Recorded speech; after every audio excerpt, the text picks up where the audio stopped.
मकर संक्रांत सुरू झाली की हळदी कुंकवाचे आपण कार्यक्रम अगदी रथसप्तमीपर्यंत चालतो. तसेच ज्यांना मकर संक्रांती दिवशी लहान मुलांचे बोरनाण करायला जमले नाही त्यांनी रथसप्तमीपर्यंत कोणत्याही दिवशी करता येतं.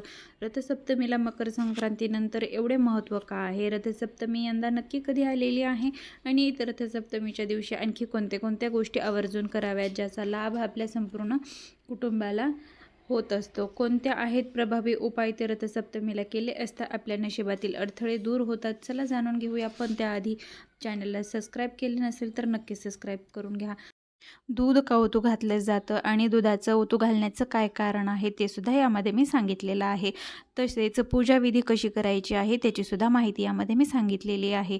माघ महिन्यातील शुक्ल सप्तमीलाच रथसप्तमी साजरी केली जाते. या दिवसापासून सूर्य आपल्या रथात बसून प्रवास करतो.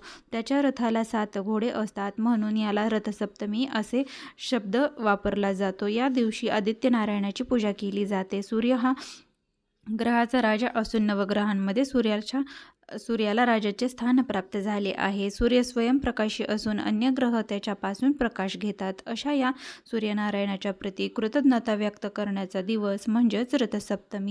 यंदा रथसप्तमी नक्की कधी आलेली आहे ते बघून घेऊया. 16 फेब्रुवारी 2024ला रथसप्तमी आलेली आहे.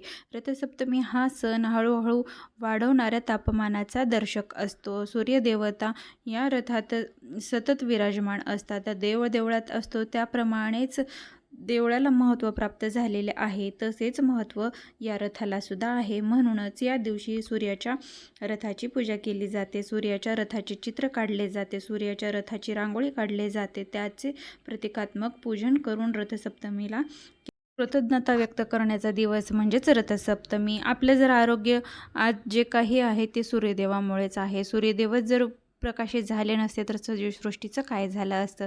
त्यामुळे रथसप्तमीच्या दिवशी कृतज्ञता व्यक्त व्हावी म्हणून हा रथसप्तमीचा सण साजरा केला जातो. तसंच मंडळी लक्षात घ्या, आपल्या आरोग्याचं सुद्धा भरपूर काही सूर्यदेवाकडूनच मिळत असतं. कुंडलीमध्ये सूर्य जर बलवान असेल तर गव्हर्नमेंट जॉबची योग असतात असेही बऱ्याचदा सांगितलं जातं. सूर्य हा आपल्या प्रतिष्ठा, मान, सन्मान मिळवून देणारा ग्रह आहे असा ज्योतिषशास्त्र सांगतं आणि म्हणूनच रथसप्तमीच्या दिवशी काही गोष्टी करायला महत्त्व आहे. म्हणून रथसप्तमीच्या दिवशी तुम्ही तुमच्या शेगडीची अर्थात तुमच्या गॅसची पूजा नक्की करायची आहे. ती का करायची आहे, ती कशी करायची आहे ते तुम्हाला मी पुढे सांगितलेलं आहे. ती अग्निदेवता आहे. ज्या अग्निदेवतेच्या कृपेनेच आपण अन्न घेत असतो म्हणून शेगडीची पूजा करावी. रथसप्तमीच्या दिवशी एका मातीच्या मडक्यामध्ये दूध ओतू घालायची ती सुद्धा पद्धत आहे. तर त्यानंतर आता आपण विधिवत नैवेद्य दाखवायचा आणि व्यवस्थित अशी रथसप्तमीची आवर्जून पूजा करायची आहे. जसं की मी व्हिडिओ दाखवते त्याप्रमाणे तुम्हाला व्यवस्थित पूजा करून घ्यायची आहे.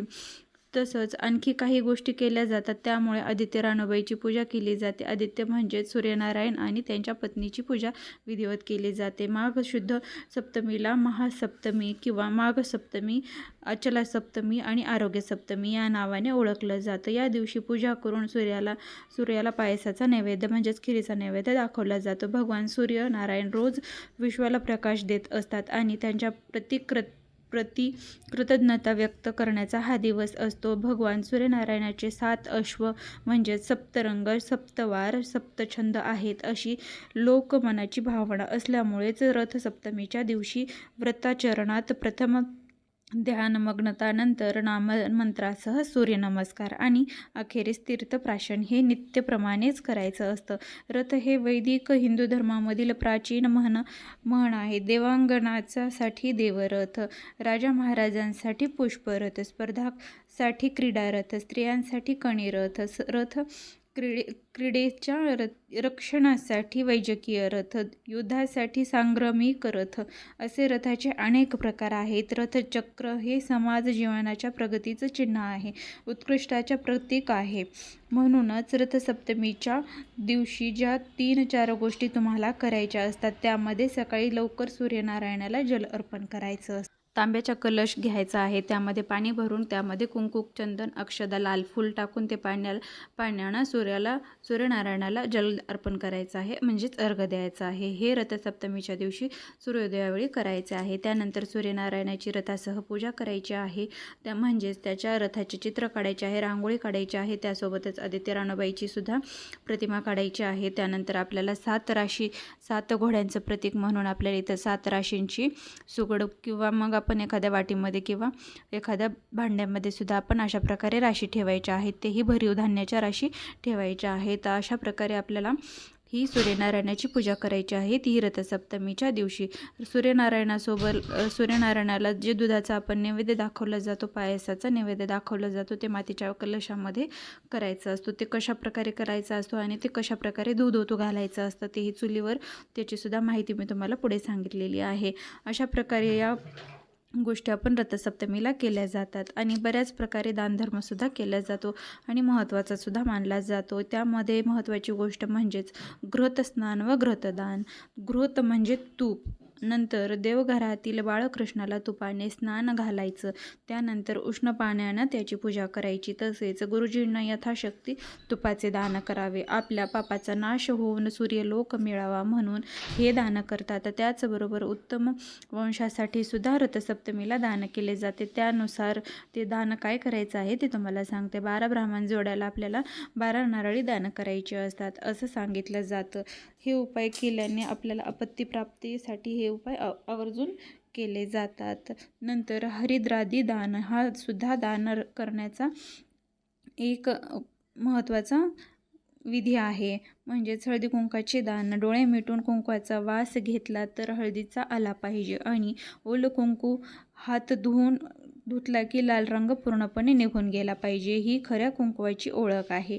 या हळदी कुंकवाला काही वाण किंवा वायनदान द्यायची पद्धत आहे आणि यालाच वाण लुटणे असे म्हणतात. म्हणजेच जिथे कंजूसपणा नको, मुक्तपणे वाण लुटायचा आनंद आपण घ्यायचा आणि इतरांनाही द्यायचा. म्हणूनच मकर संक्रांतीपासून रथसप्तमीपर्यंत महिला हळदी कुंकवाचे कार्यक्रम करतात आणि हळदी कुंकवाच्या वाणामध्ये वाण लुटण्याचा अर्थात काहींना उपयोगाच्या वस्तू वाटत असतात. तिळपात्र दान हे कुठल्याही एका धातूच्या भांड्यामध्ये किंवा पात्रामध्ये तीळ भरायचे आहेत आणि ते दान करायचे आहेत. त्याचसोबतच दुसऱ्या एका छोट्याशा भांड्यामध्ये खिरीचा प्रसाद द्यायचा आहे, पायसाचा प्रसाद भरून ते द्यायचं आहे.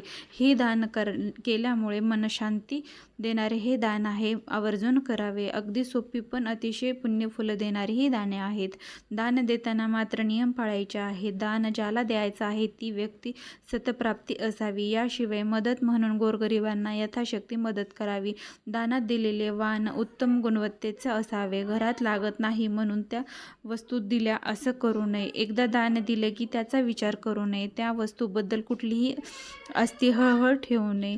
मंडळी, यंदा 16 फेब्रुवारीला रथसप्तमी आलेली आहे. या दिवशी जो उपाय पटेल तो उपाय नक्की करा. काही नाही जमलं तरी काही हरकत नाही. काही हरकत नाही. घरातील शेगडीची नक्कीच पूजा करा. अग्निदेवतेची पूजा करण्याचा पुण्य प्राप्त होतं.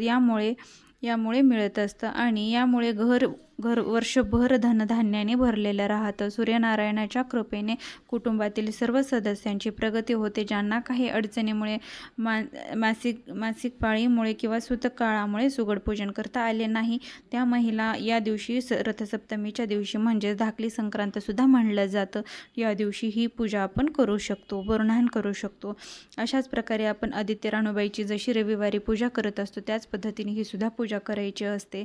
आणि रथसप्तमीच्या दिवशी मात्र रथाचं चित्र काढायचं असतं, त्याच्यावर ध्वज असणारा चित्र काढायचं असतं आणि अशा पद्धतीने हे मातीचं जे सुगड ठेवलेलं आहे त्याच्यामध्ये आपल्याला पायस तयार करायचा असतो. पायसाचा नैवेद्य ठेवायचा असतो देवासमोर. त्याच्यामध्ये थोडंसं दूध टाकलेलं आहे, थोडेसे तांदूळ टाकलेले आहेत आणि साखर टाकून हे शिजवून घ्यायचं असतो. ज्या दिशेने हे ओतू जातो त्या दिशेने आपली भरभराटी आणि प्रगती होत असते असं म्हण आहे. म्हणून हे आपल्याला आवर्जून या दिवशी रथसप्तमीच्या दिवशी करायचं असतं.